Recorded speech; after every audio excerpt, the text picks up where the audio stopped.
Tá dando início mais um treinamento. Para quem não me conhece, meu nome é Michele Sena, sou gestora responsável aqui pela Life Saúde. Eu vou pedir uma gentileza para vocês. Eu já coloquei no chat a lista de presença, então, por favor, preencham a lista de presença para envio do certificado e do material da aula, tá bom? O certificado vai ser enviado até o final do mês por e-mail. Hoje a gente vai estar dando continuidade ao programa de educação continuada aqui da Life. A gente tem um programa que geralmente todos os meses a gente tem essas aulas online na área da equipe multi, seja de físio, fono, terapia ocupacional. A Alessandra é uma parceira nossa, junto da Lumiar, né? Queria agradecer imensamente por sempre estar com a gente nessa frente. E hoje a gente veio conversar um pouquinho sobre o catéter de alto fluxo e seus benefícios. A gente pede, por favor, quando vocês preencherem a lista de presença, coloquem as sugestões para os próximos treinamentos, né? O catéter de alto fluxo é um treinamento que a gente fez no primeiro semestre, a gente está repetindo até pela demanda, né? Porque é um dispositivo novo que a gente está utilizando na assistência domiciliar, embora a gente ainda não veja muito, até por uma questão de custo, né? De toda uma logística, mas é importante que a gente saiba que existe o equipamento, né? Já estamos na assistência domiciliar usando, não é só um equipamento de âmbito hospitalar, né? E a ideia é realmente a gente propagar a educação mesmo, continuada, né, informações novas, tudo que tem de novo no mercado, atualizar o estudo realmente, para que a gente tenha, né, profissionais capacitados cada vez mais no mercado. Ale, por favor, fique à vontade. A Alessandra é fisioterapeuta, ela é gerente da Lumiar, acho que a maioria aqui conhece. Fique à vontade, por favor. Pessoal, quando a gente for passando o treinamento, se vocês tiverem alguma pergunta, pode colocar no chat, que eu já vou passando para ela, né? A gente só pede para o microfone ficar no mudo, até para não atrapalhar a aula, mas todas as perguntas podem ser feitas e no final a gente abre para quem quiser também participar, tá bom? Para acompanhar a gente, pode acompanhar pelas redes sociais, a gente manda sempre o convite do treinamento para os profissionais que são cadastrados conosco, mas o curso é aberto, é livre, né? Podem divulgar, não tem problema nenhum. É só acompanhar pelo Instagram da Life Saúde, Life Saúde, _, domiciliar. Ale, fica à vontade. Bom, gente, boa noite. Em primeiro lugar, queria agradecer-me mais uma vez essa oportunidade. Vou compartilhar aqui a tela com vocês.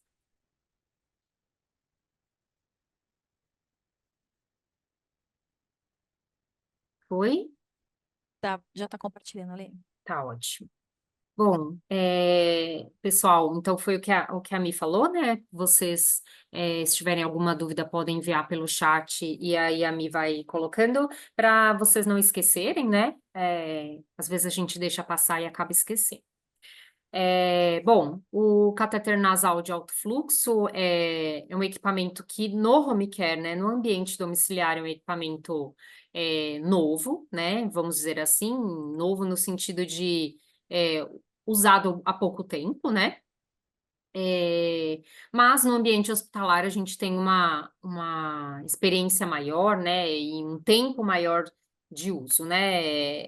Na pandemia ele ficou bem em alta, né, então quando em alguns hospitais que não tinham ainda, o número adequado de equipamento, faltou não invasivo, faltou tudo, né, eles acabaram sendo utilizados no pós, extubação imediata, ou tentando segurar os pacientes para que não fossem, né, para diminuir o desconforto, enfim, para tentar segurar a intubação. E aí essa tecnologia acabou sendo trazida, para o ambiente domiciliar, tá. Então, dentro do ambiente, quando a gente fala em catéter nasal de alto fluxo, né, pensando em Fischer e Paykel, que é o equipamento que a Lumiar tem parceria para trabalhar, a gente vai ter o Ervo dentro do hospital, e no domicílio a gente tem o MyErvo 2, que é um outro equipamento que é adaptado às condições domiciliares, tá. Então, eles têm algumas diferenças. Passar o próximo slide. Bom, aqui só para a gente falar um pouquinho dar um panorama geral do que nós vamos falar hoje. Então, a gente vai falar da introdução, né, do equipamento, então, o que é o alto fluxo, quais são os mecanismos de ação, e aí é legal a gente gravar bem isso. Algumas evidências clínicas, depois até se vocês quiserem, eles compartilham com a gente uma brochura que tem alguns artigos científicos, e eu posso também buscar mais, depois se vocês precisarem, as principais indicações e o passo a passo do básico da gente configurar o equipamento, que ele é bem simples. E ele tem, inclusive, nas plataformas de aplicativos, vocês encontram um simuladorzinho dele se vocês quiserem baixar, tanto para o iPhone quanto para o Android, tá? Bom, aqui é o aspecto geral, né, do equipamento, então depois a gente vai explicar o passo a passo e mostrar, mas basicamente ele é um equipamento bastante compacto, pequeno, então esse é o equipamento, vai uma câmara, umidificadora, um circuito aquecido e uma cânula nasal, tá? Depois a gente vai ver quais são as possibilidades de interfaces, enfim, tem algumas diferenças. Mas, basicamente, né, o que que é a terapia nasal de alto fluxo? Então, ela é uma modalidade de oferta de gás, né? E aí a gente tem que desmistificar o catéter. Sempre que a gente pensa em catéter nasal de alto fluxo, a gente automaticamente liga isso a oxigênio e não é necessariamente. Muitos pacientes usam o catéter nasal de alto fluxo sem oxigênio, em condições, né, a 21%. O oxigênio ele pode ser um adento, ele pode ser suplementar, né? Mas basicamente a terapia não depende do uso de oxigênio, né? O equipamento ele trabalha com compressor e aí ele provoca o fluxo que a gente vai ver mais lá na frente. Então ele pode trabalhar, né, com mistura de gases, mas o principal dele, né, além de fornecer gás em alto fluxo, é fornecer gás aquecido e umidificado nas condições praticamente do que aquilo que a natureza e o nosso nariz nos proporcionam durante a ventilação espontânea, tá? E aí isso vai ser feito através de uma cânula ou do dispositivo de traqueostomia, como vocês vão ver lá na frente. Bom, como a gente falou, né? Alto fluxo, então ele trabalha com fluxos bem altos, né? Como nós falamos, então para adultos, a gente pode isso daqui seria mais ou menos uma programação, né? Uma sugestão de como começar a programação, porque eu acho que a gente vai entender o funcionamento do equipamento, mas assim como outros equipamentos, né? A gente já falou da ventilação mecânica, a gente já falou em outro treinamento do assistente de tosse, e aí acho que a maior questão é como eu começo, né? E aí aqui a gente começa, joga logo pelo começo da aula, já falando em como a gente pensa no catéter nasal de alto fluxo. Então, os adultos, né, a gente acaba começando pelo máximo, né, que ele pode oferecer. Então, ali, né, quase perto do máximo, na verdade. A gente já começaria ali com 30 litros por minuto. Nossa, é um fluxo bem alto. E aí, como que eu vou saber se é o fluxo adequado? Eu vou observar o conforto do paciente, né? Como que esse paciente fica. Vocês vão perceber lá na frente, a gente descreve, vou descrever até melhor.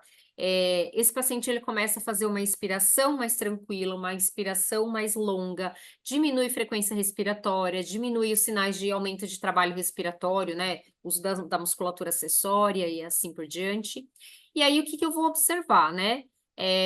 À medida que eu vou observando esse conforto, eu posso ir reduzindo esse fluxo até manter esse paciente confortável. É um equipamento que a gente consegue usar também na pediatria e com bastante sucesso, né? A Fischer até coloca trabalhos, né? Então, do catéter nasal de alto fluxo como coadjuvante a outras terapias, por exemplo, naquela fase de bronquiolite, né? Que as crianças elas vão para casa, mas ainda não estão 100%, que ainda tem períodos de desconforto, mas não tem mais indicação de usar não invasiva, por exemplo, né? Então, eles precisam de um suporte, mas não um suporte tão padrão ouro, né? A não invasiva. Então, o catéter ele pode se encaixar aí. E aí, como que a gente faz, né, para começar, para escolher o fluxo para as crianças? Quando eu tenho uma criança que ela tem menos de 10 quilos, né, uma criança que tem, sei lá, cravado, vamos supor ali seus 5 quilos. Eu vou usar 2 litros por quilograma de peso. Então, lá embaixo, a gente tem até um exemplo aqui, ó. Se eu tiver falei de 5, mas vamos pensar numa criança de 6 quilos. O fluxo inicial dessa criança vai ser 12 quilos, tá? Então, são 2 litros por quilograma de peso nas crianças menores ou com até 10 quilos. Se eu pegar uma criança maior de 10 quilos, eu vou fazer essa mesma conta e aí eu vou adicionar meio litro por quilograma de peso, tá? Então, fazendo o cálculo aqui, vamos pôr uma criança de 20 quilos.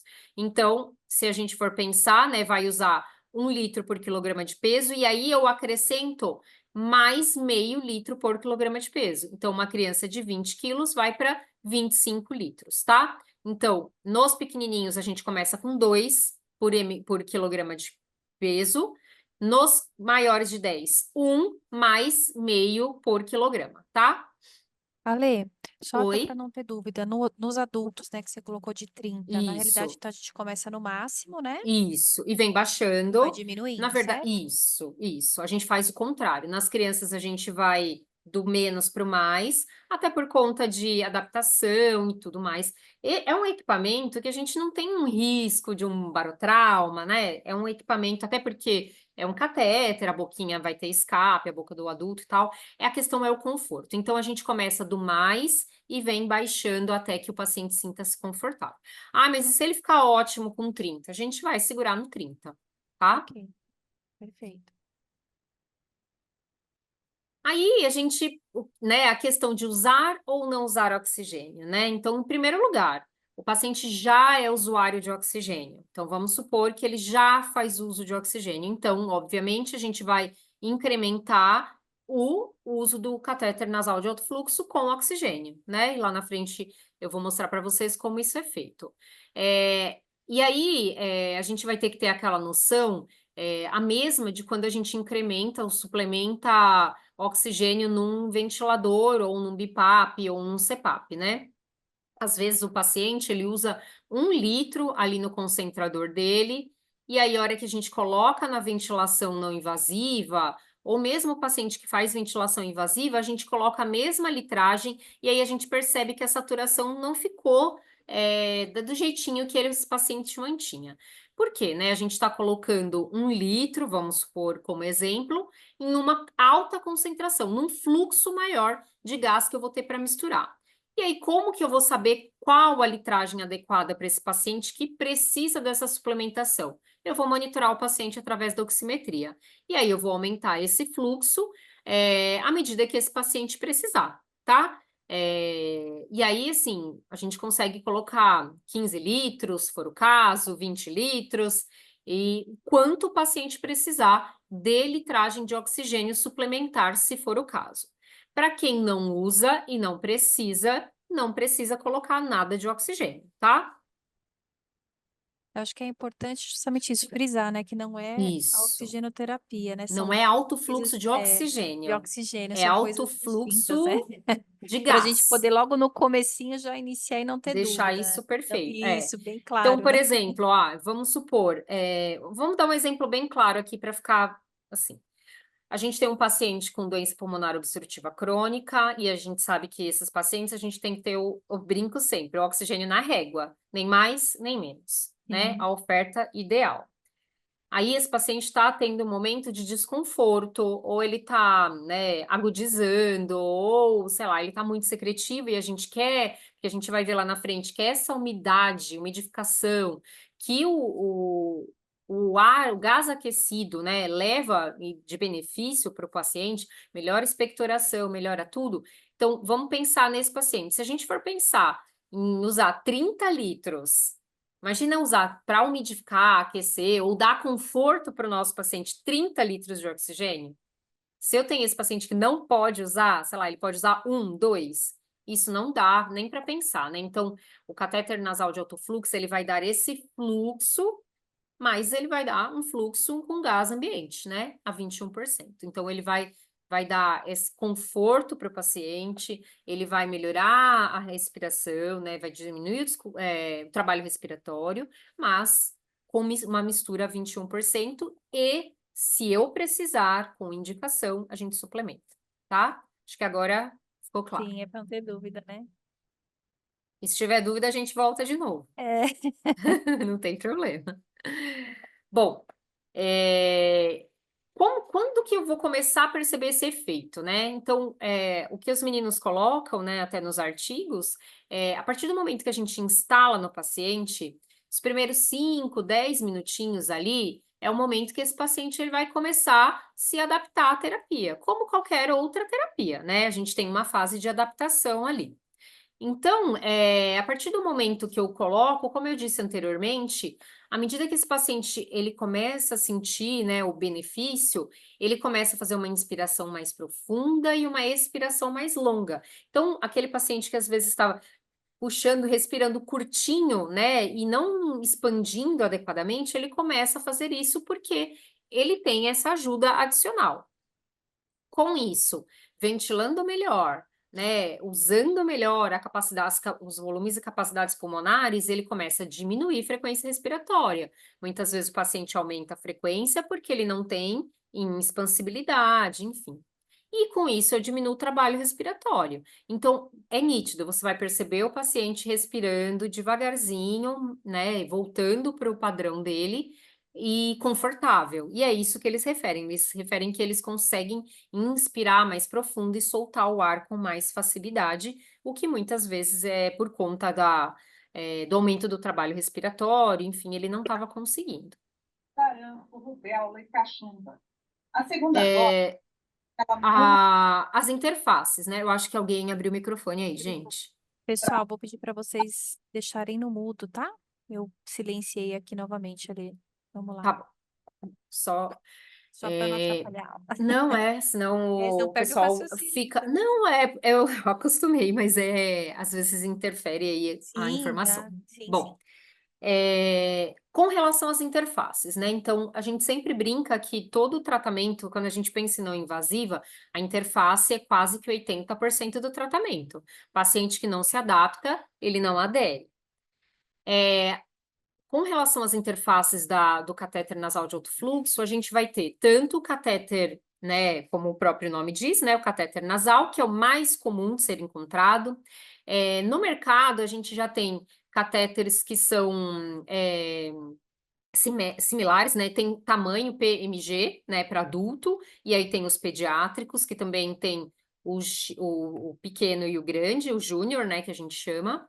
Mas alguns fabricantes, eles começaram a lançar dispositivos que têm um lado maior, que ocupa maior mais a narina do paciente, e o outro lado menor, né? E aí eles começaram a observar que em alguns pacientes isso se adequa bem, tá? O paciente sente mais conforto. Qual que é a indicação, né? A gente sempre brinca, a gente tem uma parceira grande, né, dentro da Fischer, que é a Samantha, e ela brinca assim: ficou na dúvida, manda a foto do nariz para mim, né? Tirando a foto de baixo para cima, ela olha e ela já fala PMG, né? Tanto que ela já é expert nisso. E aí, qual que é a indicação, né, para saber PM ou G? Essa cânula, ela tem que ocupar a maior parte possível da narina, mas não pode ocluir a narina. Tem que ter escape, tá? Não é como se fosse um prong nasal de uma não invasiva ou, né, lá da pediatria, que a gente tenta realmente deixar o mínimo vazamento possível, né? Aqui a gente tenta usar um prong que oclua, tanto que assim, a maioria dos pacientes acaba usando cânula G, né? Para ocluir o maior espaço possível sem obstruir ou sem vedar a via aérea do paciente. Lembrando que não é uma ventilação que a gente faz, né? Um suporte ventilatório que a gente faz com câmara fechada, né? Como é a não invasiva. Tá fechado, Mi? Isso que é importante frisar, né, Ale, que não é Isso. uma prong nasal, não Não é o é. mesmo Não é dispositivo, não é uma ventilação não ventilação não invasiva. invasiva. É Não outro, é. é legal a gente frisar porque é muito semelhante, né? Quando a gente olha, né, o Isso. catéter, pela Parece um similaridade, a gente prong. fala, nossa, parece uma prong, será que serve? Não, não é o Não, mesmo. não é a mesma coisa. A gente vai ver lá na frente que ele tem um efeito rebote que gera uma pressãozinha positiva que a gente não consegue falar, é 5, é 10, é 20. Não, tá? É como se fosse, a gente brinca que tem alguns medicamentos que a gente usa para conseguir um outro efeito, né? o catéter nasal de alto fluxo a gente usa para diversas coisas e aí ele possui vários efeitos, parece uma árvorezinha com várias frutinhas ali penduradas. A gente tem um dispositivo para traqueostomia também, tá? Então, tem alguns pacientes que a gente está desmamando da ventilação, ou o paciente, né, quando ele faz períodos fora da ventilação, ele faz um pouco de desconforto, ou até para, quando a gente tem um paciente traqueostomizado, se esse paciente não for umidificado adequadamente, a gente sabe que lá na frente a gente vai ter um problema com relação ao clearance mucociliar, né? Então, paciente que respira ar frio e seco, a gente tem uma paralisia ali parcial dos cílios da via aérea. Pensando na traqueostomia, que eu já estou direto lá na traqueia, isso potencializa porque eu não estou preparando adequadamente o gás que esse paciente está usando para ventilar. Então, alguns pacientes traqueostomizados, eles usam ou no contratempo da ventilação ou uso contínuo mesmo, tá?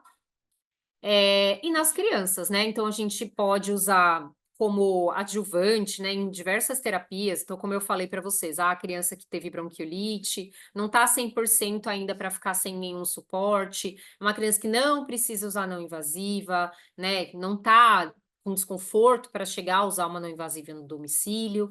Tem tratamentos, assim, algumas crianças que elas têm que a gente não consegue tratar algumas apneias obstrutivas com tratamento convencional, por falta de aderência, por não adaptação. Quando a gente pensa, se eu não tratar, o paciente vai ficar sem nada, a gente consegue encaixar ali o catéter nasal de alto fluxo, né? Se a gente for pensar numa apneia central, a gente não pensa nele, mas ele pode ser um tratamento ali, não é o padrão ouro, que a gente ainda sabe, que ainda tem a não invasiva, mas ele é um tratamento que a gente consegue encaixar ali.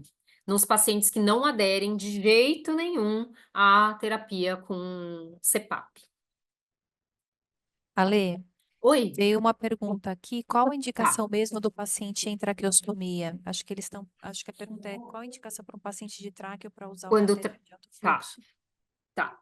Na verdade, acaba sendo a mesma que dos outros pacientes, né? Então, mas se a gente for pensar num paciente traqueostomizado que está em ventilação mecânica, mas ele está desmamando da ventilação, né? Quando a gente tira esse paciente da ventilação, o que a gente coloca? Uma macronebulização, né? Aquela máscara de tráqueo ligada num concentrador ou num cilindro e oxigênio. Para que a gente está usando isso? Primeiro, né, o paciente ele precisa, né, em algumas situações, desse fluxo adicional para ficar fora da ventilação, e ele precisa de umidificação da via aérea, né? A gente precisa ofertar gás umidificado. Só que aí a gente pode cair no caso que a gente sabe, né? Eu vou usar 5 litros para gerar névoa, que é o mínimo que a gente tem hoje para gerar uma névoa eficiente para umidificar aquela via aérea e dar suporte. Mas se a gente for pensar que o paciente não precisa usar tudo isso de oxigênio, né? Ou esse oxigênio ele pode complicar esse paciente.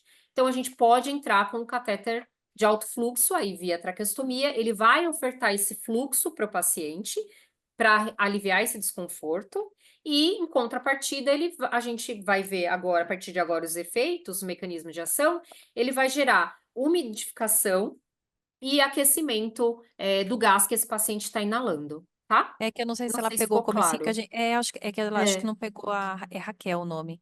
O comecinho a gente até explicou, né, que a questão que o catéter de alto fluxo, né, na realidade ele ele não precisa ter o oxigênio necessariamente, Isso. né? E assim, vamos pensar, não é só propriamente o catéter, a gente pensando em tráqueo, né, é pela questão É, do é fluxo, um né, na sistema de realidade. alto É um fluxo. sistema de alto fluxo, né? Uhum. Acho Às vezes fica meio um pouco abstrato, porque é um equipamento novo, né? Então, se um dia vocês quiserem, a gente tem aqui o equipamento na nossa sede, dá para vir, testar, colocar, né, para vocês experimentarem, né? só corrigindo, não Bom, é Raquel, é Elisângela, desculpa que perguntou. tá bom, eu tô vendo Desculpa, ela, Elisângela aqui. desculpa. Eu falei Raquel, é que eu li que alguém. Sou Elisângela, é isso mesmo. Desculpa, viu? É que eu li a Raquel que mandou mensagem junto. Não tem problema. Bom, aqui, né, os mecanismos de ação, e a gente vai falar sobre um a um. Ali, em primeiro lugar, nesse círculo maior, a gente tem hidratação das vias aéreas, que é um dos grandes mecanismos de conforto para o paciente e de trazer o paciente para o mais fisiológico, né? A Samantha, ela sempre brinca que a umidificação, a Fischer é né, que trabalha com o Mayervel, é um fabricante que preza muito por qualidade, né? Especialmente nessa questão de umidificação de via aérea, né? Então, os circuitos aquecidos, né? Então, a gente tem essa característica nessa linha. Suporte ventilatório, aí sim entra a suplementação de oxigênio quando necessário e trazer conforto para o paciente. Aí vamos falar de um por um. Vamos começar lá pela hidratação da via aérea, né? A gente tem que ter essa noção de que toda vez que eu oferto para o meu paciente, a gente volta até nessa questão que a gente estava falando para a Elisângela. Quando eu oferto gás para o meu paciente que não está adequadamente umidificado, aquecido e filtrado, eu gero algumas complicações, né? Então, se a gente for pensar no traqueostomizado, ele perdeu o nosso umidificador e aquecedor natural, que é o nosso nariz, né? O nariz, ele faz esse papel, né? Então, a gente sabe que a gente tem as vibriças, que são os pelinhos, que eles vão reter as partículas maiores, é um filtro. A gente vai ter depois a mucosa nasal, que é altamente vascularizada, e aí por isso, né, até que nessas épocas, né, em que tá muito seco, o nosso nariz acaba sangrando, ou quando eu oferto gás de forma inadequada para o meu paciente, pode ter sangramento nasal. E aquecimento, né? Então, a gente tem uma estrutura dentro da narina, que são as conchas e os meatos, por onde o oxigênio, o gás, né, que a gente inala, ele fica ali turbilhonando, a natureza foi sábia, então ele demora para conseguir entrar para a via aérea, para que ele seja aquecido e acaba sendo umidificado pela troca de calor entre o gás que está mais frio, entrando em contato com a mucosa, que tem as artérias que estão com o sangue quente, e aí essa troca de calor, o gás entra um. E aí, o nosso corpo, ele faz todo esse processo. Então, vamos supor aqui que eu inale um gás a 22 graus. Quando ele começa a entrar na via aérea, a minha via aérea começa a aquecer e umidificar esse gás, né? Então, quando ele chega na via aérea ainda alta, ele já chega mais quentinho e mais úmido. Quando ele chega na traqueia, se ele passou pelo nariz e por esse trajeto todo, ele chega mais quente, mais úmido, prontinho para quando chegar ali nos brônquios, para ir para o pulmão e para os alvéolos, tá no ponto certo, né? Em torno da nossa temperatura corporal, 36,5, 37 graus, tá? Quando eu ministro qualquer outra forma de oferta de gás, que o nariz não dá conta, né? Então, se a gente pensar que eu estou colocando, sei lá, 5 litros de oxigênio seco lá no nariz do paciente, o nariz ele pode não dar conta de fazer isso, esse preparo todo para que o gás chegue adequado aqui. Quando eu coloco o catéter nasal de alto fluxo, eu ajudo, né? A gente está pensando que é um paciente que precisa de um fluxo adicional. Não somos nós que estamos respirando aqui, ó, e tá tudo bem.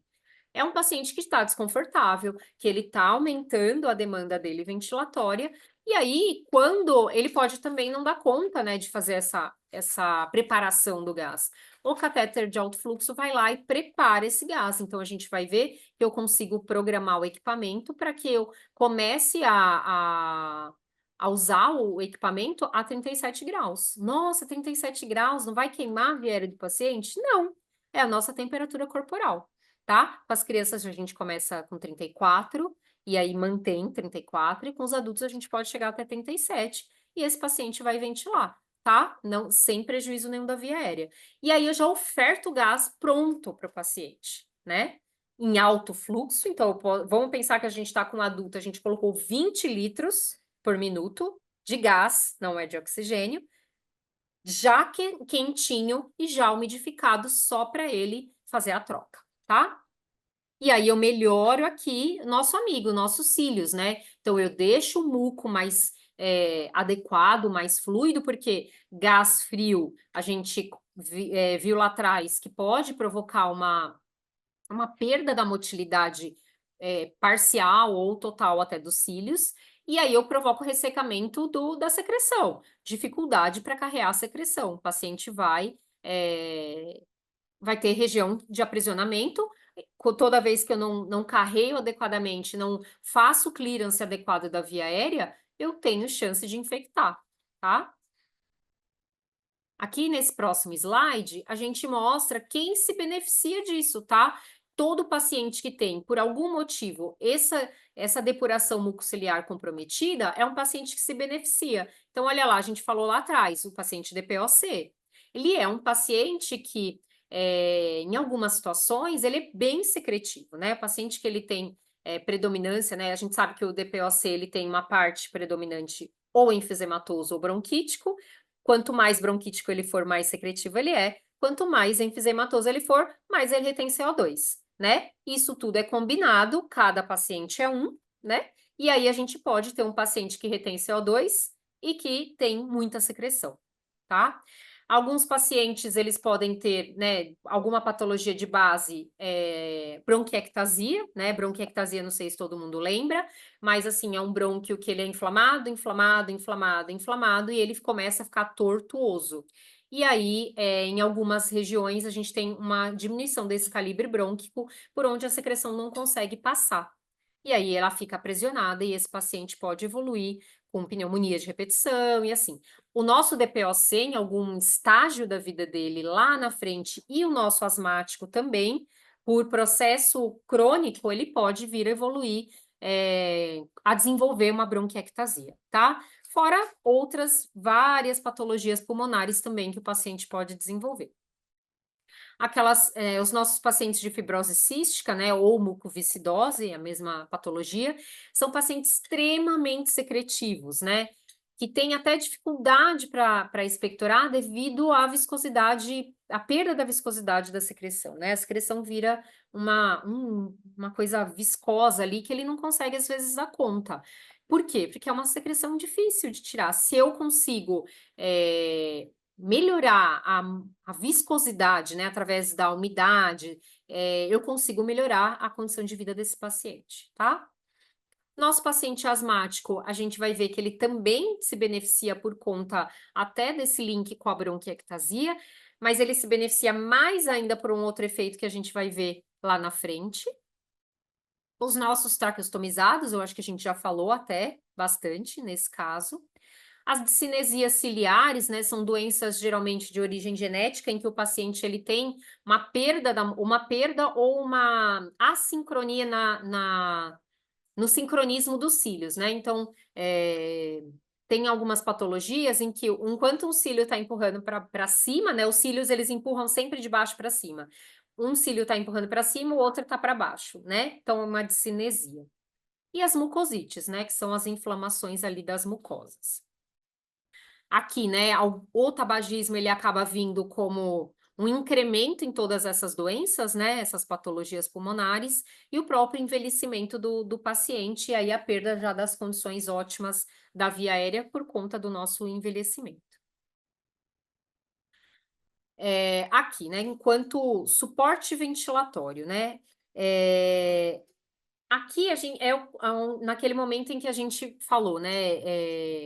É uma terapia que ela pode vir coadjuvante a outras, no sentido de ajudar o paciente nesse momento de desconforto respiratório. Então, o que a gente vai trabalhar aqui pensando em suporte ventilatório? Número 1, o catéter nasal de alto fluxo, né, ou o alto fluxo, ele vai ter uma redução do espaço morto fisiológico, né? Então, a gente vai ver lá na frente, tem uma ilustração.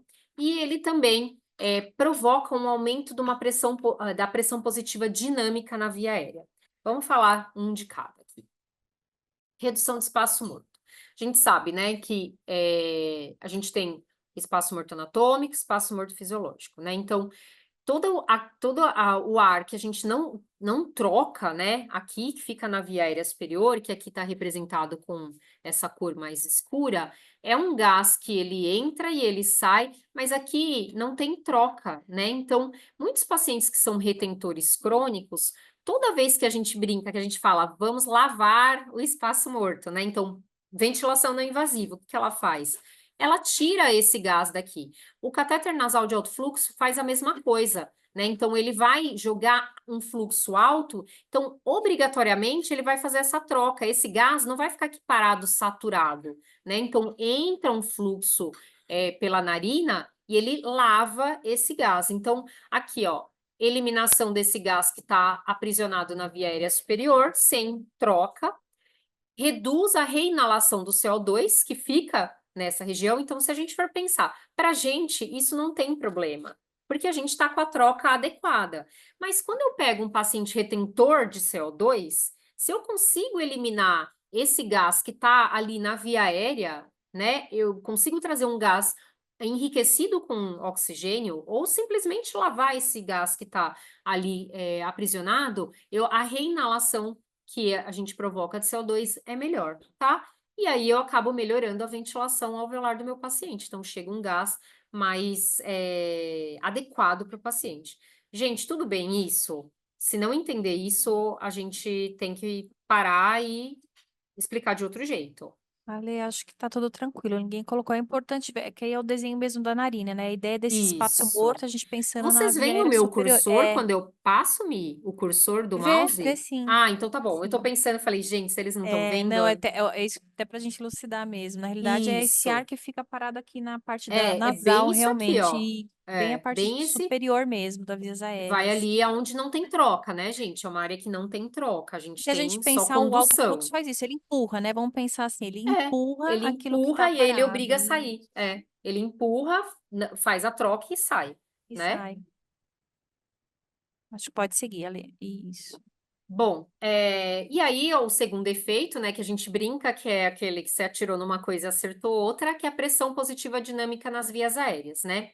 Então, à medida que eu tô ofertando um fluxo alto, acredita-se que eu gero como se fosse não existe mais esse termo, gente, mas como se eu provocasse um PIP, né? Eu ia falar autopip, que antigamente quem é das antigas, Ai, a alto gente não PIB, usa né? mais, né? É, Mas o até que que eu reforça faço? que não usa mais o alto PIB. Esse termo não usa mais. Bom, é pressão positiva dinâmica. O que que acontece, né? Eu lavando, né? Eu vou completar toda essa região com gás. Vai estar sempre completo ali. Então, a hora que o meu paciente ele vai expirar contra esse gás contínuo que está entrando, tá? Com isso, eu faço um efeito, eu vou fazer uma analogia, tá? Semelhante do que a pressão positiva do CPAP faz, tá? É semelhante por quê? Porque, de novo, não é pressão positiva e não é uma coisa vedada na via aérea do paciente que provoca esse cenário, tá? Mas, à medida que está entrando esse fluxo, o paciente está expirando contra esse fluxo alto, eu gero essa pressão, essa resistência maior à saída do ar. Essa é a palavra, tá? Então, a gente gera uma resistência maior. Com isso, e aí eu volto lá atrás, né? A gente não viu que o paciente ele começa a inspirar mais profundo e expirar mais longo, porque eu consigo equilibrar muitas vezes essa dinâmica que está prejudicada ali por conta até do desconforto respiratório que o paciente está fazendo. Quanto mais rápido ele respira, menos ele expira, se a gente for pensar. Mais gás eu aprisiono, menos expansibilidade eu tenho. A hora que eu equilibro isso, né? Então, seja por conta desse gás entrar e fazer tanto aquele preenchimento do espaço morto, seja como produzindo essa pressão positiva dinâmica, eu melhore do conforto para o paciente, tá? Com isso, eu promovo uma respiração lenta e profunda, que a gente já falou, e aumento a ventilação alveolar, eu melhoro a troca do paciente, tá? E aí, de novo, só repetindo, não é pressão positiva, tá? É expiração contra um fluxo alto. Então, expirando contra esse fluxo alto, eu tenho uma resistência maior à saída do ar. Vou fazer um parênteses, uma analogia. Pensa em você respirando no seu carro, com a janela aberta, você a 100 km por hora põe a cabeça... Não vão fazer isso, pelo amor, né? Não vão tomar multa. Mas é a sensação que se tem, tá? É mais ou menos isso. Óbvio, né? Fazendo isso, a gente não sabe quanto de fluxo tá, é aquela loucura. Turbilo seco, mas Mas é aumenta um o fluxo. mecanismo. Aumenta o fluxo, tá bom? Tudo bem? Vou seguir, tá, Mi? Qualquer coisa Pode você vai me seguindo. falando. Pode seguindo. Aí a gente fala do oxigênio suplementar, tá? Quem precisa, eu suplemento oxigênio, tá bom? Não é necessariamente uma coisa correlata à outra. Nós tivemos uma paciente de um home em Campinas, que eles só trabalham com pacientes paliativos, tá?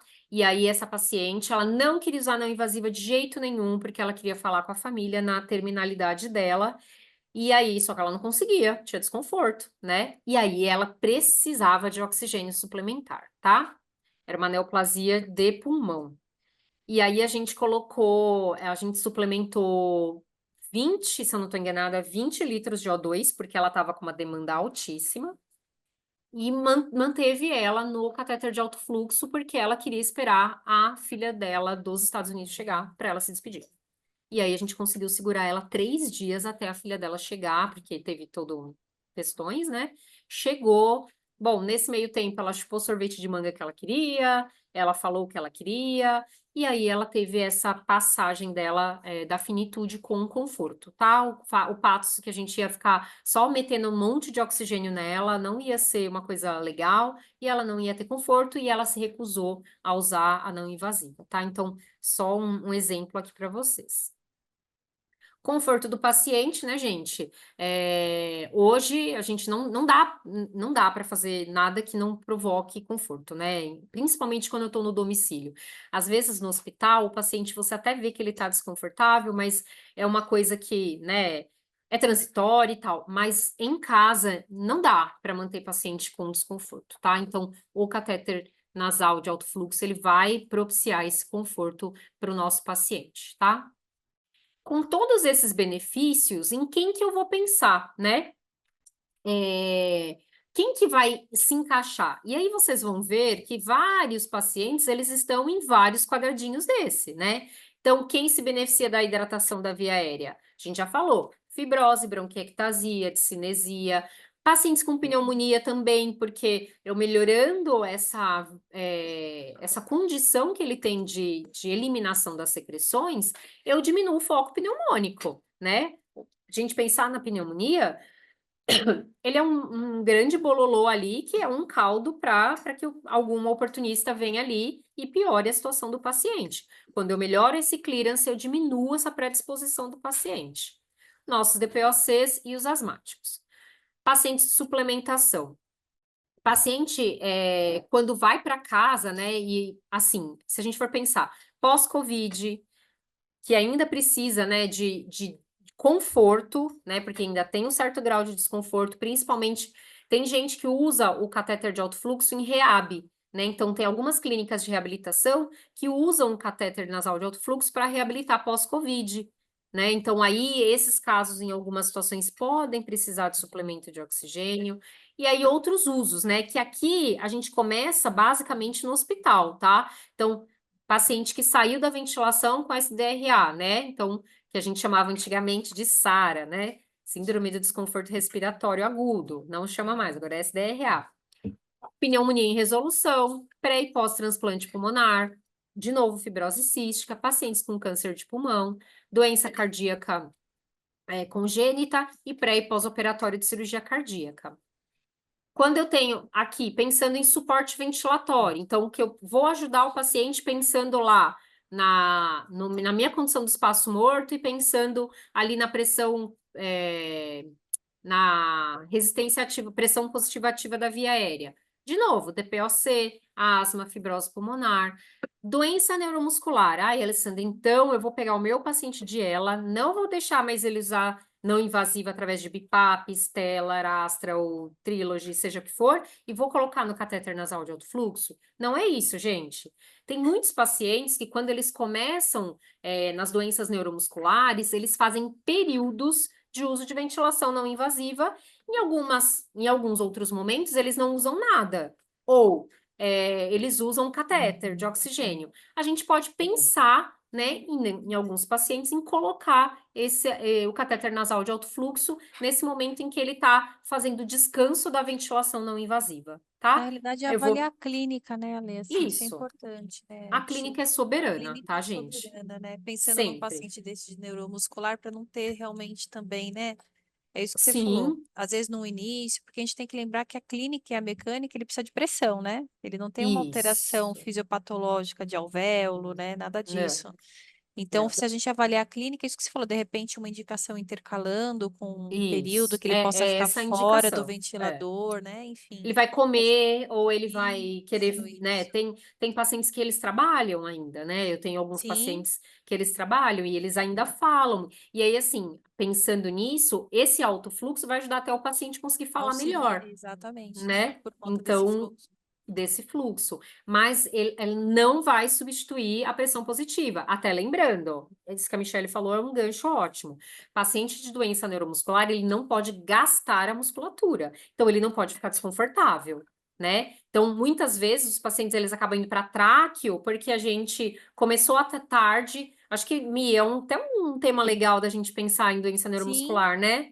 doença É, neuromuscular, boa. porque esses pacientes, antes, a gente deixava para prescrever não invasiva quando ele já estava cansado, quando ele já tinha sinal de desconforto respiratório. Hoje não. Fez o diagnóstico, fez algumas medidas, né, de capacidade muscular, já entra com a ventilação não invasiva para que ele nem chegue a cansar, né? Não tem Então, a falência, né? não tem a falência, É, exatamente isso, tá? E tá aí, ótimo. pacientes de cuidados paliativos, né? Enfim, reabilitação cardiopulmonar, como a gente já até falou. Aqui, né, só as evidências clínicas, né? Então, isso aqui a Fischer tem muito bem catalogado, né? Então, evitar intubações, se isso aconteceu, né? Aqui tem os artigos, principalmente lá na fase do COVID. Usar para pré-oxigenação, né? Isso também pensando lá no hospital, tá, gente? A gente não intuba ninguém no home care, então isso é hospitalar. Também começou lá no hospitalar como pós-extubação, tendo grande sucesso. Aí sim cai pra gente, tá? Intervalos entre a não invasiva e a ventilação espontânea, tá? E evitar o escalonamento, né? Então, alguns pacientes eles acabam tendo uma evolução mais rápida porque a gente não deu o suporte adequado para esse paciente quando ele começou a apresentar alguns sintomas de fadiga ou algo do tipo, tá? Aqui, né, eles sempre colocam as indicações, né? Então, esses estudos foram realizados no pronto-socorro, em UTI-NEL, UTI-PED e nas enfermarias, tá? Dessa ideia da enfermaria é que a Fischer fez esse link com a casa. Porque hoje, quanto mais rápido o paciente sai do hospital, a gente sabe que a gente tem uma escassez de vaga no hospital e a gente tem um custo alto e que a operadora, ela quer que o paciente saia o quanto antes. Só que pensa, o paciente está usando o Ervo, catéter de alto fluxo lá no hospital. Ele vai sair para o catéter nasal? Ele vai sair para uma máscara? Perdão. Espera só um pouquinho. Ouvi? Eu engasguei, gente. Tranquila, Lê. Vou pedir água para o meu filho, peraí.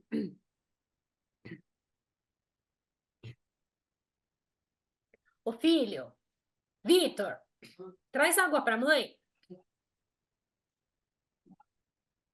Ele tá de fone de ouvido, né? Me ouve? Não, já ouviu agora. Ele vai pegar. Então, a Fischer fez esse link. Eu preciso ter alguma coisa que eu consiga colocar na casa do paciente e dar a mesma assistência que ele está tendo na enfermaria do hospital aqui, tá? Então, foi nesse cenário que o Maervo nasceu. Bom, aqui... Obrigada, Fê. Aqui a gente tem o equipamento, tá? O jeitão dele. É um equipamento bem pequenininho, tá? Então, aqui, ó, não sei se vocês conseguem ver, tem um pininho e aqui tem como se fosse uma extensão de O2, tá? Que é onde a gente vai colocar essa extensãozinha aqui nessa entrada e aí eu vou colocar no cilindro ou eu vou colocar num... Ele combina perfeitamente também com o concentrador de oxigênio, tá? Aqui eu tenho uma câmara que a gente vai colocar água. No mundo ideal, água destilada. No mundo real do home care, água filtrada ou fervida, como a gente faz no CPAP e BIPAP e nas ventilações mecânicas, tá? Por que que eu sempre brinco? Mundo real, mundo ideal. Se a gente for chegar na casa e falar, nossa, tinha que ser água destilada, o home care vai fazer assim na gente, né? Porque a água destilada, ela tem um custo mais elevado, ela tem uma logística mais complexa por home care também, então a gente fica na água filtrada ou fervida, tá? Não tem Isso é prejuízo importante nenhum. para não ter, informar que não tem prejuízo para o paciente, Não né, tem Ale? prejuízo, não O tem. equipamento funciona bem, vai Uhum. entregar o que ele é proposto, né? Não tem nenhum No problema, né? próprio manual dele tem, tá? Isso. A gente vai ter um circuito aquecido, tá? Que é um circuito específico. Não dá para, gente, nesse equipamento não dá para fazer gambiarra, tá? Eu não consigo pegar um O circuito material é diferente, né, Ale? totalmente diferente, tá? Ele é específico desse equipamento. Eu não consigo pegar uma traqueia ali do meu assistente de tosse e ligar nele, tá? Os encaixes são diferentes, então a gente não consegue fazer isso. E pensando em tudo, né? Na temperatura, em toda, né, o Isso. fluxo que ele vai gerar, né? Também tem que ser resistente também, né? Pensar que É, ele tem que ser isso. resistente. É, ele é específico, né? Não é a palavra infelizmente, mas é um equipamento que ele é específico e o uso dele é para pacientes específicos também, tá? Aqui a gente vai ter, né, o compressor, né, que é o gerador de alto fluxo. Aqui em cima tem esse quadradinho que é o painelzinho dele. E aí o gerador de fluxo, né, que ele gera, como eu falei para vocês, né, a gente começa com quase a potência máxima dele, que são 30 litros por minuto. Na verdade, que são 30 litros. Ele chega até 60 litros, tá? Gente, no ambiente domiciliar é muito raro a gente ter um paciente que usa 60 litros. No ambiente hospitalar é comum. Mas, assim, a média que a gente vê dos pacientes é entre 25, 35, tá? Litros por minuto.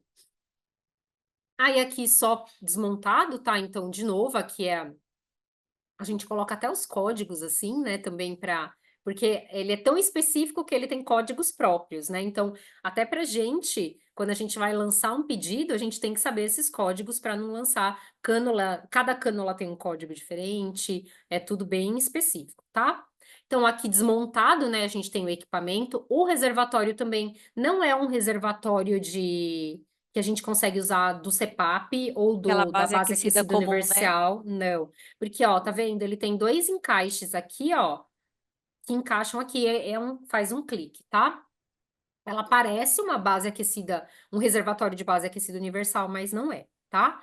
Aqui também, se vocês observarem, tem umas ranhuras, que é onde eu vou encaixar direitinho na ranhura aqui do equipamento, e a cânula que vai conectada, tá? Só para mostrar para vocês, paciente que eu precisar suplementar oxigênio, então lembra que eu mostrei? Tem essa entrada, e aí eu vou colocar a extensão de O2 no equipamento, a outra ponta eu vou colocar na fonte de oxigênio, tá? Então, eles colocam, né, que aqui o limite máximo é chegar até em torno de 15 litros por minuto de oxigênio. Em algumas situações, a gente acaba, nesse caso específico, a gente usou até um pouquinho mais e ele foi bravo, foi guerreiro, conseguiu segurar ali, tá? Então, quanto que eu vou ofertar? Eu vou ali aumentando a litragem no meu fluxômetro à medida que a saturação do meu paciente for exigindo isso, tá? Como eu vou posicionar, né, manusear o equipamento? Como todo equipamento que vai água, né, no seu funcionamento, a gente sempre orienta que fique abaixo da altura da cabeça do paciente, né? A mesma coisa vale para as bases aquecidas, né? Base aquecida universal. A gente nunca deixa a base aquecida no nível acima do paciente. Por quê? Se eu tiver qualquer condensação, essa condensação vai para o circuito e vai chegar no paciente. Aqui é a mesma coisa. Então, eu sempre vou deixar o equipamento abaixo da altura da cabeça do paciente. A gente vai instalar, né, a câmara já com água, vai fazer o clique, o encaixe, e acoplar o circuito aquecido aqui na parte superior do equipamento. Na parte de trás tem a entrada e o botãozinho de liga e desliga na parte de trás do equipamento. Ele vai acender o monitorzinho dele, e é igualzinho o nosso computador, quando tá carregando, ele fica com esse círculozinho carregando. A hora que ele tá pronto, ele aparece com esse símbolo de check, tá? Eu conecto a cânula no circuito, também é um encaixe específico, eu não consigo burlar isso. E quando tá tudo pronto, eu posso ligar o equipamento. Gente, ele não deixa, e a gente fala que não pode, né, também. Eu ligo e o equipamento ele fica se aquecendo. Lembra que eu falei que a gente chega em 37 graus? Eu não ligo o equipamento, ele já sobe para 37 graus, né?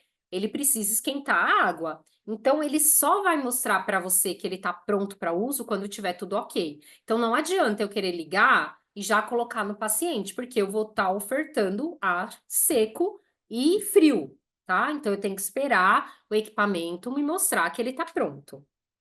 Então, isso é importante, a gente tem que ter paciência, tá? Aí, só mostrando um zoom, aqui é o botãozinho de liga e desliga. Então, eu vou apertar aqui, o equipamento ele vai ligar e aparecer aqui que ele tá se preparando para ficar pronto. Essa imagem a gente tem no que eu falei para vocês do simulador, é direitinho, tá? Você consegue simular a programação do equipamento no simuladorzinho que dá para baixar no celular. Aí, ó, eu liguei, como eu falei para vocês, ó, ele tá aquecendo. Então, ele não posso colocar no paciente.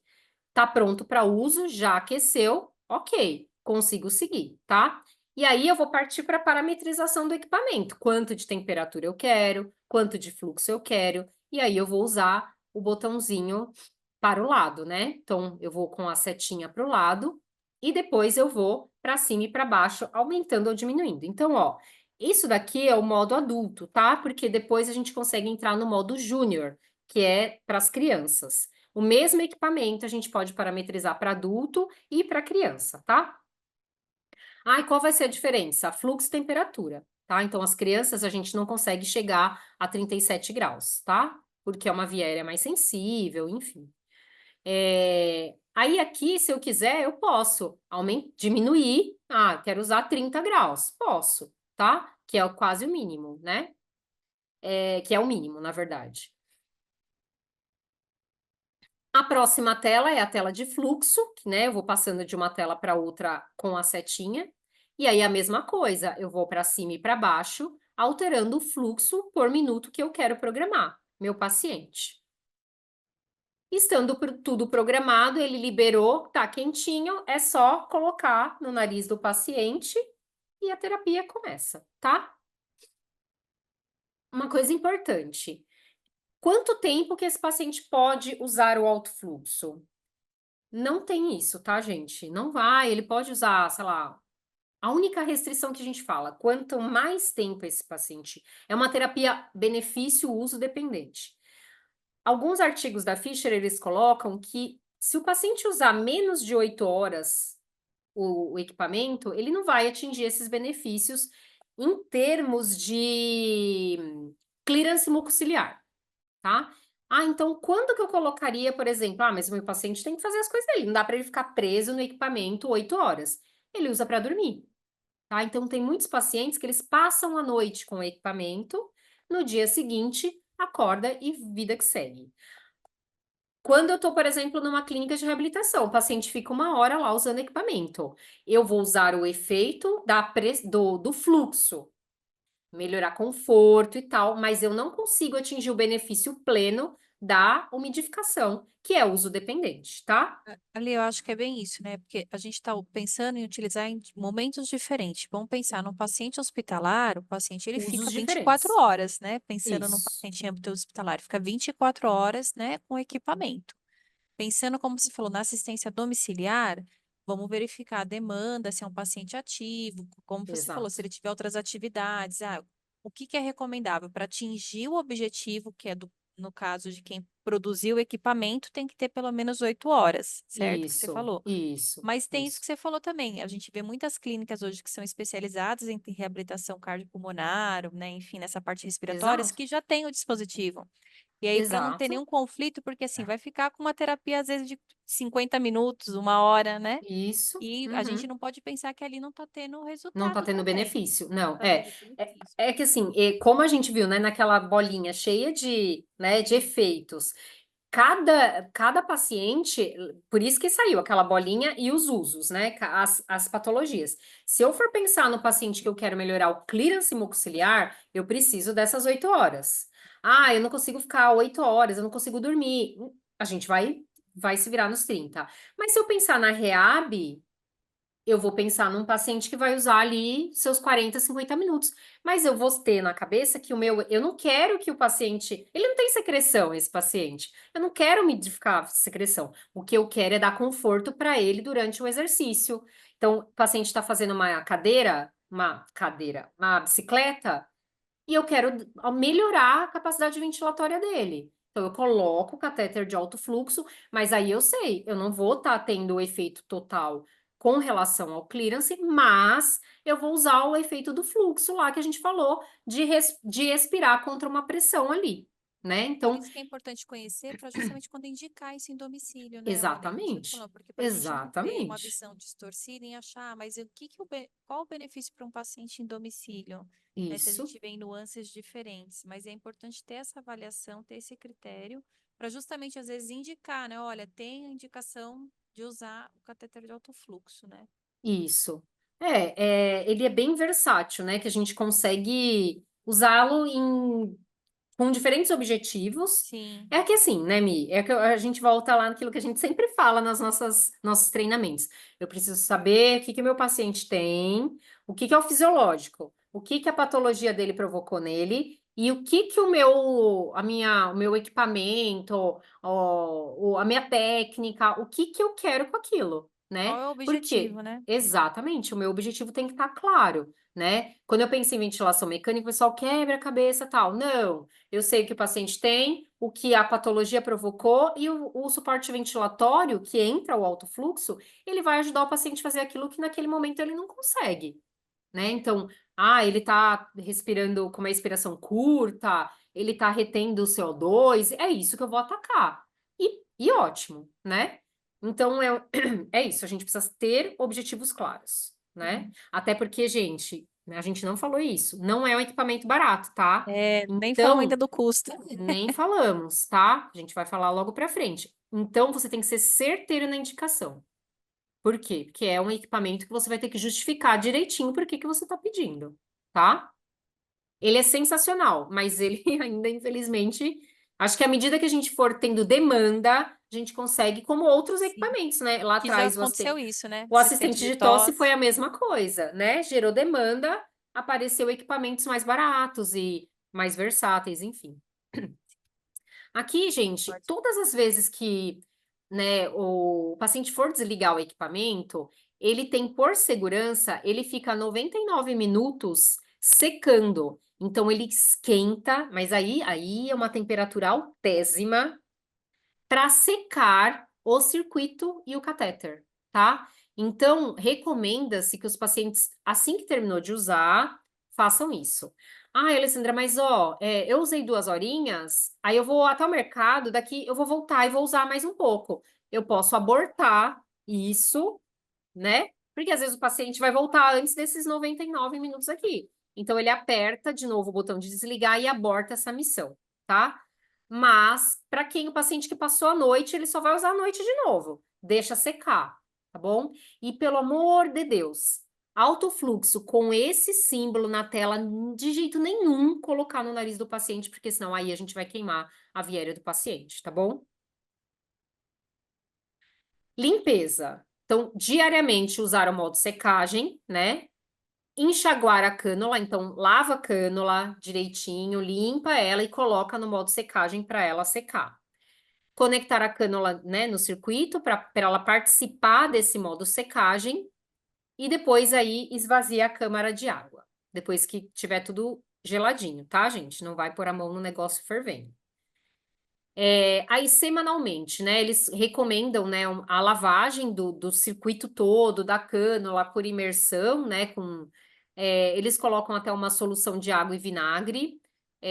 Às vezes a gente fica até com um pouco de receio de falar para o pessoal usar vinagre, a gente opta às vezes pelo sabão neutro e bem enxaguado, porque às vezes o vinagre, ele acaba impregnando um pouquinho com cheiro, né? Acaba colocando um Então, excesso, né? então você fala um pouquinho, aí a pessoa coloca o vinagre na água, não a água, né, no vinagre. Enfim. Aí limpa tudo, deixa secar, tá? Então, semanalmente tem que limpar. E aqui a gente entra na troca de consumíveis, né? O que o fabricante recomenda, tá, gente? Cânula, que é o que fica em contato com o paciente, ser trocada mensalmente, tá? Ai, Alessandra, mas é um material tão bom, não estragou e tal. O fabricante recomenda isso, tá? Então, eu sou obrigada a passar para vocês o que o fabricante pede. Circuito, 60 dias, tá?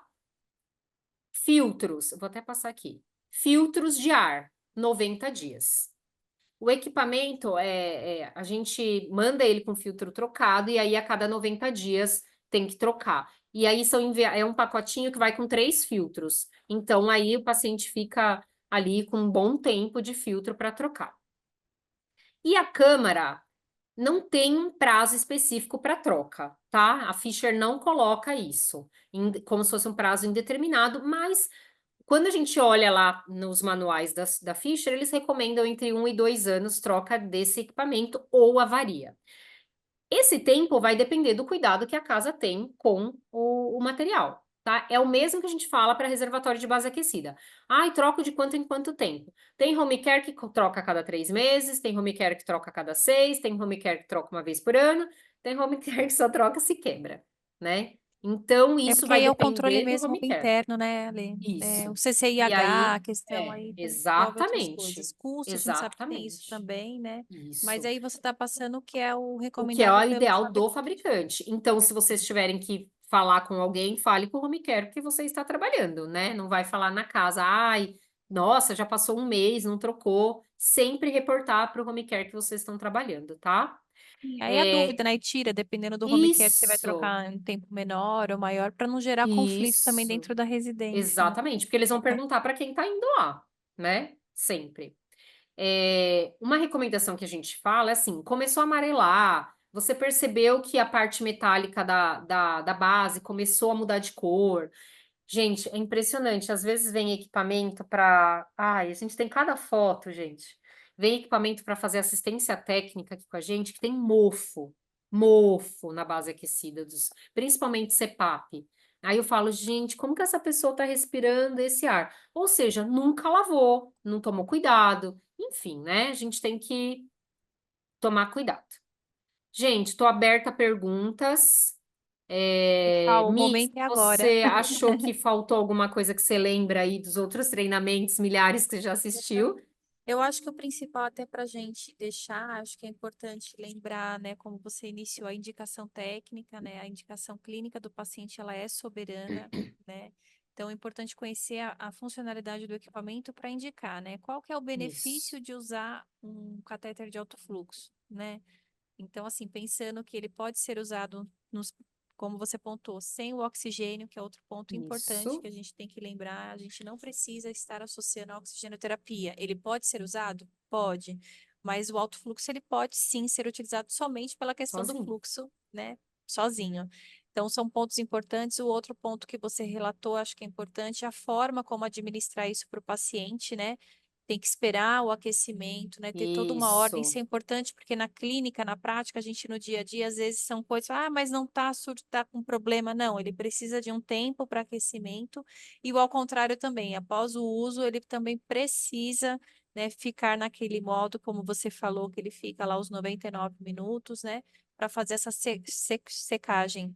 É um isso. equipamento que não aceita gambiarra, né? Porque Não. isso é importante também. A gente, como Gente, lembrei de uma fisioterapeuta, coisa. Deixa eu só, pode antes que eu falar. esqueça. Quando a gente trabalha em clínica de reab, o equipamento é compartilhado, mas Sim, câmara, circuito e cânula individual. é. Cada paciente tem o seu, tá? Isso é outro ponto Então, também, que isso é tudo individual. O equipamento, isso. isso O perfeito. equipamento, né, é compartilhado. Então, faz a higienização com álcool externamente entre um paciente e outro, mas tanto o reservatório, a cânula, o circuito e a cânula são de uso individual. Cada paciente vai ter o seu, tá? E aí cada um vai estabelecer com o seu cliente como eu vou cobrar, se cada um Período vai, de né? troca, né? Tudo Período isso de certinho. troca aí. Isso é Óbvio, importante né? falar Se por eu causa do for custo, né? isso, se eu for pensar, por exemplo, num paciente que usa às 8 horas todos os dias, eu tenho que seguir à risca esse período de troca. Se eu for Sim. pensar nesse paciente que usa 2 vezes por semana durante a terapia,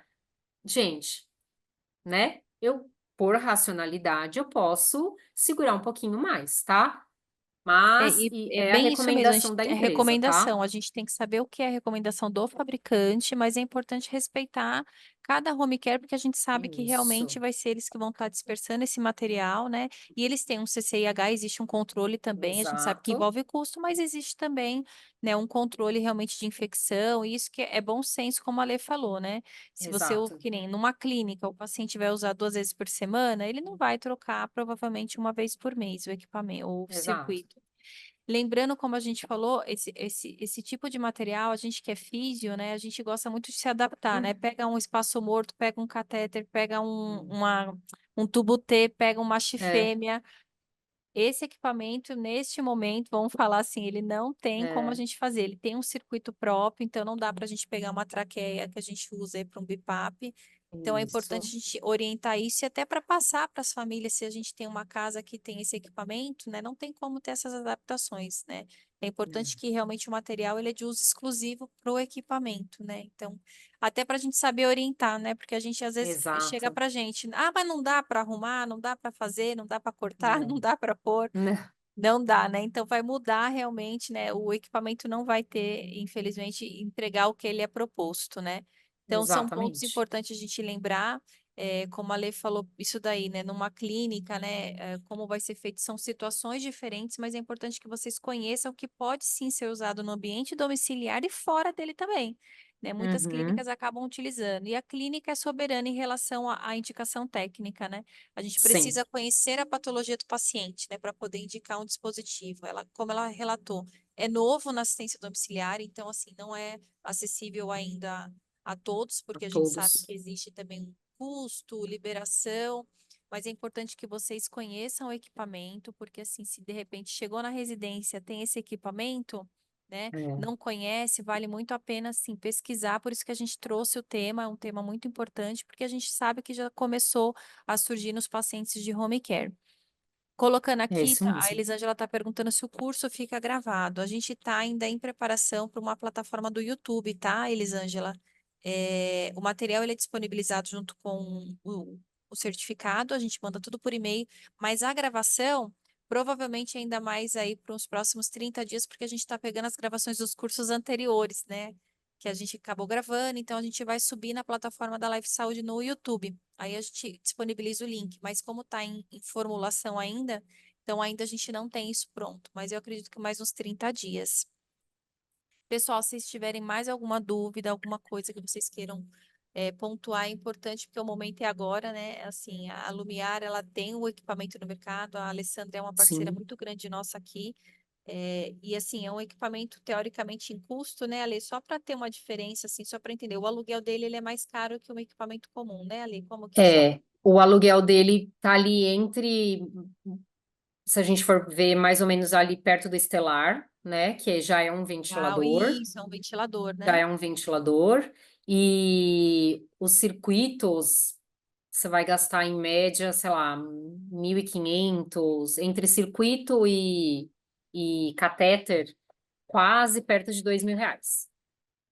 Então, por isso que eu acho que é importante até para indicar, né? A gente saber, será que É. realmente, né, a gente tem condições de solicitar, às vezes, até para um particular, pensando numa clínica, né? Isso, Assim, é é, importante a gente entender tudo que envolve, né, esse processo, por isso que eu acho importante a gente levantar, eu sei que não é o é. objetivo, mas vocês conhecerem.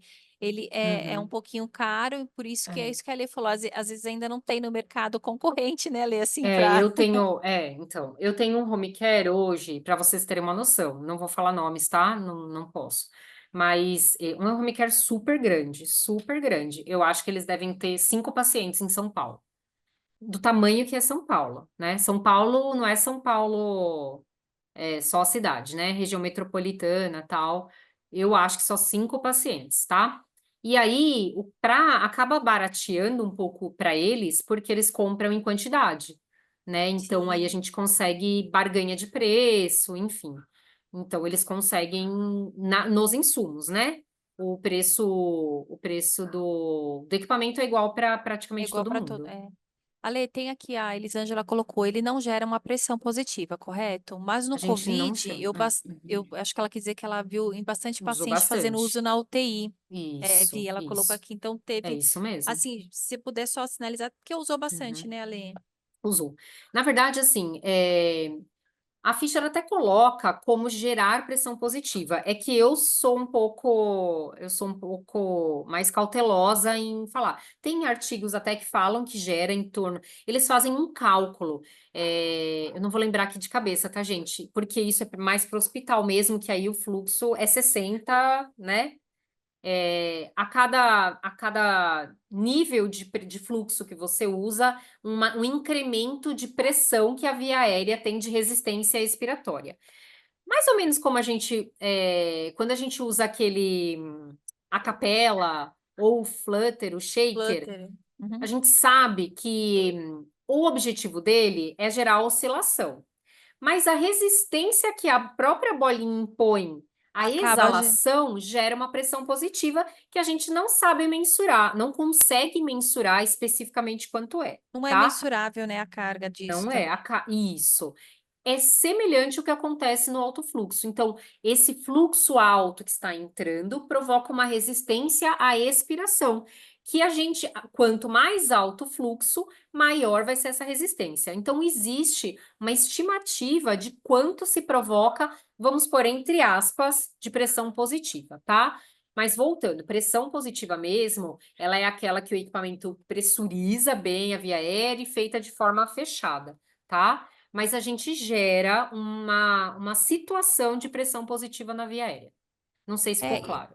eu acho que sim, até para entender, né, Ale, assim, não é, a gente tem que ter claro para não confundir. Ele não Isso, gera, não é um mas provavelmente setup. utilizou bastante pela clínica do paciente, né? Isso, por dar Paciente conforto, né? Porque não tinha outra coisa não também, a tinha gente outra teve que coisa. usar, É, o recurso que para tinha, para exatamente. conseguir estubar o paciente rápido, né? Para preparar ele para intubação. Na Covid a gente tinha várias questões. Às vezes a gente vai preparar um paciente para intubar que a gente ficava fazendo ambuzando. Na Covid não podia ficar ambuzando ninguém. Então você tinha N situações que a gente teve que fazer na Covid, que eu espero nunca mais passar por isso. É, mas assim, faz parte, né? Então, assim, é Sim, importante que a gente saiba, acerto e né, que é erro. acerto É. e erro, né? É, a Sandra Uhum. colocou que achou muito interessante o equipamento. Eu acho que a tendência, né, como a gente falou, é como assistente de tosse, né? A gente é de uma época, Isso. assim, que já está há mais de 20 anos no mercado, então a gente viu, né, eu falo isso por experiência própria, né? O assistente de tosse era um equipamento que a gente via em pacientes judicializados, né? Era assim, Ou muito tem rico, né, Mi? muito, Muito uma condição rico. financeira, né, diferente. E hoje a Uhum. gente vê que Uhum. isso é outra realidade, né? Então, assim, a gente Sim. acredita que com a indicação correta do equipamento, a gente possa ter um sucesso também e tem espaço para ele no mercado, né?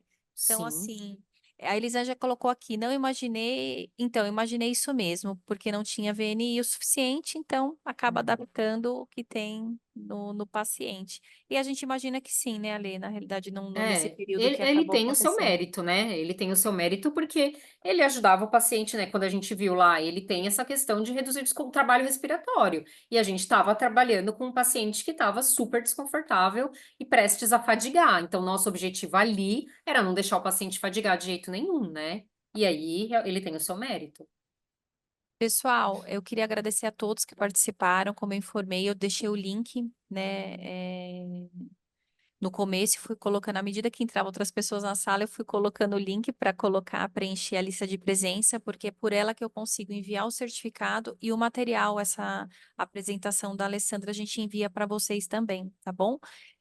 Queria agradecer a Alessandra, principalmente por sempre, né, a disponibilidade e poder contar sempre com você como profissional e com a Imagina. Lumiar, né? Então, assim, pessoal, tem mais uma Sara. Se algum colega precisar de suporte para relatórios, eu amei o curso, quero participar de outros. Obrigada, Elisângela. É só você acompanhar, se você não for uma prestadora nossa, porque a gente manda, né, para os nossos prestadores, para todos aqui a gente manda o convite, mas se não, na nossa rede social, que é a Life Saúde, o nome da nossa empresa está lá, a gente consegue disponibilizar para lá quem for fazer a inscrição, e a gente disponibiliza, às vezes, com a Lê, com a própria Lumiar mesmo, né? Fica Uhum. tranquila. E aí, Ale, aquele quer... nosso trabalho embrionário do presencial, né? Que a gente gente, sempre a gente vende o nosso estamos gerando, né, um um presencial, bebê vai um bebê. nascer. 2025, a expectativa é justamente a gente ter bastante adesão de fazer o presencial realmente para Uma a gente imersão, poder. né, Mi? Sim, sim, tenho certeza que vai sair. Ó, tá vendo? A Elisângela falou que quer. Elisângela, a gente Ah, é está isso aí. organizando isso, vai sair, se Deus quiser, viu? Obrigada a todo mundo, pessoal. Como eu falei, o certificado a gente envia até o final do mês, viu? Muito obrigada a todo Mi, mundo. obrigada, viu, querida? Imagina, Lê. Obrigada a você. Por favor, fica à vontade, quiser se despedir.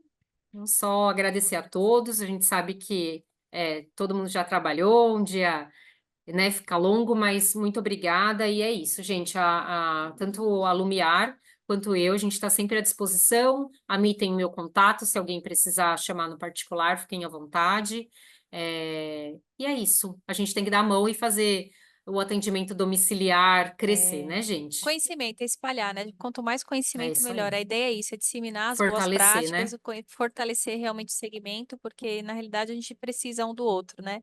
E o Sim. conhecimento, ele não tem que ser só nosso, ele tem que ser expandido. Uhum.